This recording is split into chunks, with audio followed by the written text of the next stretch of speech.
ये चुनाव तो 11 पैर ही लड़ रहे थे और ये कि 12वां ये था, 13वां ये था। फिर ये सवाल उठेगा कि ये साबित कैसे हुआ कि ये 12वां था या 13वां था।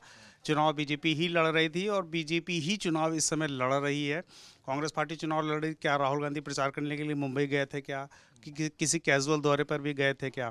एक जो बड़ा बदलाव, जो बड़ी हलचल सिर्फ इसलिए हुई थी कि राज ठाकरे और उद्धव ठाकरे का अलायंस हो गया था। दो मतभेद नहीं थे, मनभेद थे, जो उन्होंने मिटा दिए। लेकिन वो सुविधा की राजनीति थी। इतने साल तक जब 2022 में शिवसेना टूट रही थी, तब राज ठाकरे अट्टहास कर रहे थे उद्धव ठाकरे पर। तब उनको महसूस नहीं हो रहा था कि ठाकरे की पूरी लेगेसी जो है शिवसेना के साथ चली जाएगी। लेकिन फिर भी इस बीएमसी के पर्टिकुलर चुनाव में बोलूं तो एक सिल्वर लाइन ठाकरे की लेगेसी, ठाकरे परिवार की लेगेसी के लिए ये है कि बीजेपी के बाद जो नंबर 2 की पार्टी बन रही है, एब्सोल्यूट नंबर हम अभी देने की स्थिति में नहीं है, जो बन रहे हैं वो उद्धव ठाकरे ही बने हैं।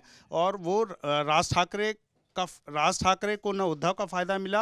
हो सकता है कि राज ठाकरे का फायदा उद्धव ठाकरे को मिल रहा हो, लेकिन उद्धव की वजह से राज ठाकरे का कोई भला इसमें हो नहीं पाया।